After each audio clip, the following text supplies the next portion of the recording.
Hi കൂട്ടുകാരെ, നമ്മുടെ പുതിയ വീഡിയോയിലേക്ക് എല്ലാവർക്കും സ്വാഗതം കേട്ടോ.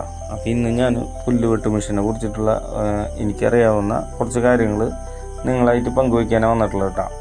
അപ്പോൾ ഞാനിവിടെ കൊടുത്തിട്ടുള്ളതൊരു ഹോണ്ടയുടെ ഗ്രാസ് കട്ടർ മെഷീനാണ്. ഇതിപ്പോൾ ഞാൻ കാണിക്കാൻ കാരണം എന്താണെന്നുണ്ടെങ്കിൽ പലപ്പോഴും ഞാൻ ഈ പുല്ല് വെട്ടുന്ന ആൾക്കാരോട് അഭിപ്രായം ചോദിക്കുമ്പോൾ ആരും ഈ 4 സ്ട്രോക്ക് ഹോണ്ടയുടെ മെഷീനെ കുറിച്ചിട്ടൊന്നും നല്ല രീതിയിലുള്ളൊരു അഭിപ്രായങ്ങളൊന്നും പറയാറില്ല. ഒന്ന് ഇതിൻ്റെ വില, പിന്നെ അവർക്കത് ഉപയോഗിക്കുമ്പോൾ വന്നിട്ടുള്ള എന്തെങ്കിലും പ്രശ്നങ്ങൾ കൊണ്ടായിരിക്കാം. പക്ഷേ നമ്മളിപ്പോൾ ഈ മെഷീൻ നമ്മുടെ കയ്യിൽ വന്നിട്ട് ഒരു 4 വർഷമായി. അതിനു മുമ്പ് ഒരു 2 വർഷം നേരത്തെ നമ്മുടെ മുന്നിൽ ഉണ്ടായിരുന്ന പ്രവർത്തകർ ഉപയോഗിച്ചിരുന്ന മെഷീനാണ്. അവരിൽ നിന്ന് കൈമാറിയിട്ടാണ് നമുക്ക് ഈ മെഷീൻ ഹോണ്ടയിൽ കിട്ടിയിട്ടുള്ളത് കേട്ടോ. പക്ഷേ നമ്മളിപ്പോൾ ഒരു 4 വർഷമായിട്ട് ഉപയോഗിച്ചിട്ട് ഇന്നവരെ ഇതിന് സാധാരണ നോർമലി വരുന്ന ഫിൽട്ടർ ക്ലീനിങ്, അതേപോലെ തന്നെ എൻജിൻ ഓയിൽ ചേഞ്ചിങ്, പ്ലഗ്, അങ്ങനെയുള്ള ചെറിയ ചെറിയ ക്ലീനിങ് മാത്രമേ ഇതിന് നമുക്ക് വേണ്ടി വന്നിട്ടുള്ളൂ കേട്ടോ. ഒരു കാര്യം കൂടി നിങ്ങൾ മനസ്സിലാക്കണം, ഈ 6 വർഷങ്ങളിലായിട്ട് ഈ മെഷീൻ ഒരു 4 മാസമാണ് ഒരു വർഷത്തിൽ ഇത് ഉപയോഗിക്കാണ്ട് നമ്മൾ വയ്ക്കണുള്ളൂ. ബാക്കി എല്ലാ ദിവസങ്ങളിലും ഒരു 3 മണിക്കൂറെങ്കിലും മിനിമം ഉപയോഗിക്കുന്ന മെഷീനുകളാണ് ഈ 2 മെഷീനുകളും. ഇപ്പോൾ നമുക്ക് പുതിയതായിട്ട് ഒരു 2.5 വർഷം മുമ്പ് കിട്ടിയതാണ് ഈ ഹോണ്ടയുടെ തന്നെ എൻജിൻ ഉപയോഗിച്ചിട്ട് വരുന്ന കാംകോ എന്ന് പറഞ്ഞ കമ്പനിയുടെ മെഷീൻ. ഈ മെഷീൻ നമ്മളൊരു 2.5 വർഷത്തോളം ഉപയോഗിക്കുന്നു. അതും റഫായിട്ട് ഉപയോഗിക്കുന്നില്ല. അതുകൊണ്ട് തന്നെ വേറെ പ്രശ്നങ്ങളൊന്നും ഇല്ലാണ്ട് ഈ മെഷീന് പോകുന്നുണ്ട്. ഇടയിൽ നമുക്കിതിൻ്റെ കാർബറേറ്ററാണ് ക്ലീനിങ്ങും കാര്യങ്ങളും വന്നിട്ടുള്ളൂ.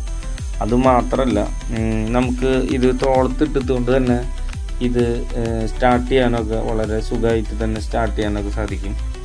അതേപോലെ തന്നെ മൈലേജിൻ്റെ കാര്യം പറയുകയാണെങ്കിൽ നമുക്കൊരു 3.5-4 മണിക്കൂറൊക്കെ ഇതിന് 1 ലിറ്റർ പെട്രോളും മൈലേജ് കിട്ടും.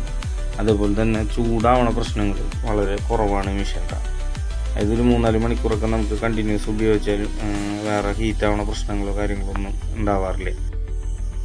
അതുകൊണ്ട് തന്നെ നമ്മൾ പറഞ്ഞു വന്ന കാര്യം ഇത്ര ഉള്ളൂ.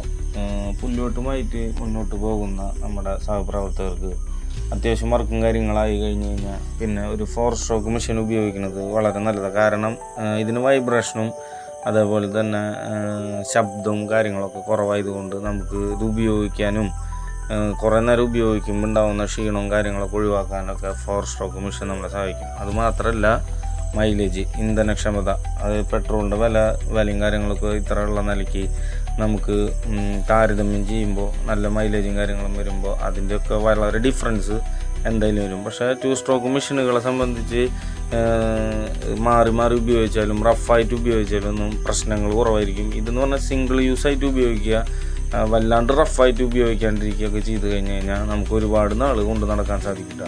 പക്ഷെ വിലയാണ് ഇതിൻ്റെ ഒരു പ്രശ്നം. അത് ഹോണ്ടയുടെ അല്ലാണ്ട് തന്നെ വേറെ പല കമ്പനികളുടെയും 4 സ്ട്രോക്ക് മെഷീനുകൾ വരുന്നുണ്ട്. അപ്പോൾ അതിനെക്കുറിച്ചൊന്ന് അന്വേഷിച്ച് നല്ലൊരു 4 സ്ട്രോക്ക് മെഷീൻ ഉപയോഗിക്കുന്നത് നല്ലത് തന്നെയായിരിക്കും എന്നാണ് എൻ്റെ അഭിപ്രായം കേട്ടോ. അപ്പോൾ എൻ്റെ വീഡിയോ ഇത്രയേ ഉള്ളൂ. അപ്പോൾ എൻ്റെ വീഡിയോ കാണുന്ന എല്ലാവർക്കും ഞാൻ നന്ദി രേഖപ്പെടുത്തുന്നു. അതേപോലെ തന്നെ നിങ്ങളുടെ നിർദ്ദേശങ്ങളും നിങ്ങൾ രേഖപ്പെടുത്തണം. അപ്പോൾ നിങ്ങളുടെ നിർദ്ദേശങ്ങളാണ് ഇതിലേക്ക് വരുന്ന മറ്റുള്ളവർക്ക് മെഷീൻ മേടിക്കുന്നതിനെ കുറിച്ചിട്ടൊക്കെ തീരുമാനിക്കാൻ സാധിക്കുള്ളൂ കേട്ടോ. നന്ദി.